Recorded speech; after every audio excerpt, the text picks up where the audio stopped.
I think the axis of resistance against the Sunni world has been broken. The reason why I give it its full title is because I don't think it was an axis of resistance against the Israelis by any stretch. You compare the death toll of Muslims that were killed by the axis of resistance versus the Israelis, there's no comparison whatsoever.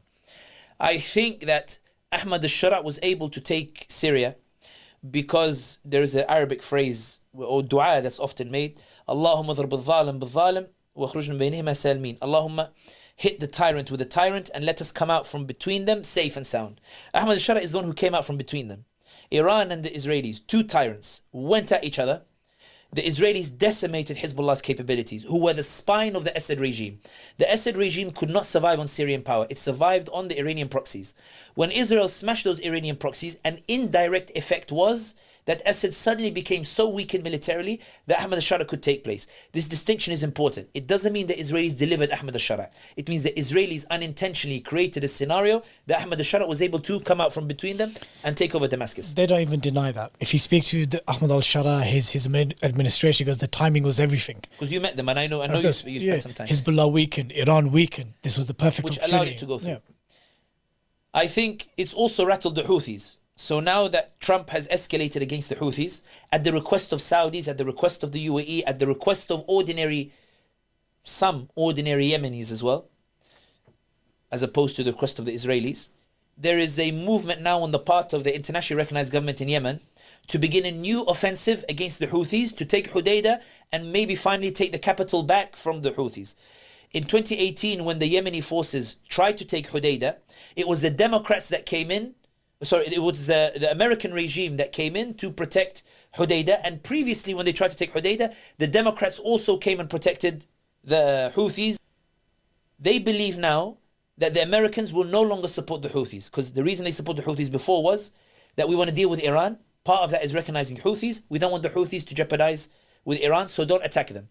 Now that Iran is under pressure, the Yemenis believe they can finally take Yemen back from the Houthis. The Houthis, of course, did a coup in 2014. They fought 7 wars because they believe only Ahl al-Bayt are allowed to rule Yemen. And so many Yemenis want to see the Houthis ousted. It was interesting as I went across different places. I would always have a Yemeni at the end of the talk who'd ask me a question and say, Sami, how do I reconcile the Ummah celebrating the butchers of my family? And they would say the same thing about Hezbollah. Sami, Syrians would say, Sami, how do I reconcile the Ummah celebrating the butchers of my family?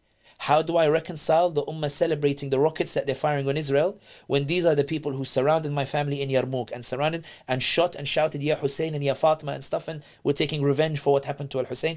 Am I the one who is wrong by not supporting what's happening and taking place? As a result of Iran being weakened by the Israelis and by the Americans, Trump is trying to bully them into a preferable deal. Israel want war, Trump doesn't want war. What Trump wants is a maximum pressure to get a deal by which Iran dismantles its nuclear technology, and then they can go to America and say, I solved what Obama and Biden couldn't solve. The issue is, however, that although Iran is weakened, it still has the capability to frustrate the region. What I mean is this. The Saudi Crown Prince Mohammed bin Salman sent his brother, the defense minister, A couple of days ago, Khalid bin Salman, to Iran. and a statement was issued basically saying they wouldn't support an attack or a war in Iran. The reason being is there is a fear in Saudi Arabia.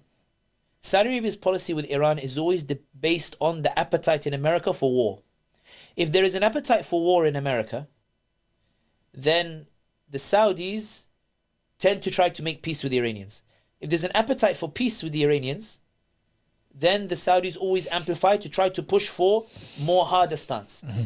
Why? Because the Saudis believe that if there is peace between America and Iran, It's bad for them. Iran will get the proxies and surround Saudi Arabia. And the Abu Mahdi al-Muhandis, one of the pro-Iran militias in Iraq, famously said once to Iranian students, when they said, "Yeah, Mujahid, one day you'll be in Aqsa." He goes, "Riyadh first, Riyadh. Saudi is our priority, like we're going after." The Saudis believe in peace, the Americans might recognize Iranian proxies, and then Saudis will have to deal with this encroachment. But when there's war, the Saudis want to say, we want the Americans to fight, not us. Because we're worried that when the Americans go to war with the Iranians, we are the ones who are going to be hit. Houthis are going to fire rockets at us. They're going to hit our oil facilities. And the American public no longer supports war, so they won't allow the Americans to protect us in Saudi. And if they won't protect us in Saudi, we can't rely on, the army of Kebsa and Mendi to, protect our oil facilities. We're not used to war as Saudis. We're used to outsourcing. So we need the Americans to protect us. If the Americans won't protect us, we need to go and plead with the Iranians and tell them, Wallahi, if the Americans hit you, it won't be through us. Like, we'll have nothing to do with it. Which is why the Houthis always threaten to fire missiles. I think that Iran wants to now negotiate with the Americans. I think initially they were in rage over Syria. I think now that the Israelis and the Iranians are aligned on Syria, they want to see Ahmed al-Shara collapse. Indeed. I think that Iran is threatening from this side and Israel is threatening from the other side, which is a very ironic, coming together of. I think that the Iranians are now revising the way they develop the axis. Many of their politicians are coming out and saying, we no longer support Hezbollah, we no longer support... We made mistakes. Yep. The Lebanese government that the Americans and the Israelis and the Saudis and the UAE, they helped to broker. The Lebanese government now is seeking to disarm Hezbollah, which they might succeed in doing so this time. They may succeed. I think that the Iranians are trying to find a 5-6 year peace. They want to preserve the Houthis in Yemen and protect their allies in Iraq, to say at least this would be a stepping stone for us to try and access against the Sunni world again, in another period of time. Let's wait 5-6 years and make the peace. Bin Salman is raving and doing concerts in Saudi Arabia. He's not likely to be strong anytime soon. His economic projects are not doing very well. Trump wants a deal. Let's make a deal with Donald Trump. And I think in this regard, the Iranians are now licking their wounds. And I think the space that the weakening of Iran has allowed is a space that allows Turkey to really expand. And how Erdogan fashions that Turkish expansion will decide how the region looks like for the next generation. If Erdogan expands under the Turkish flag, then it may well be that it will cause new problems for the region. If he expands under the Muslim flag, I think Erdogan will leave Turkey in a position to be the most formidable unifying power in the Ummah. The problem Erdogan has with that is that while everybody is focused on the Iranians, he has not successfully pacified Kemalists or been able to fully assert himself in Turkey in a way where he can guarantee the success of his successor. Mm-hmm. And I think that's where there are much more question marks now than there were before.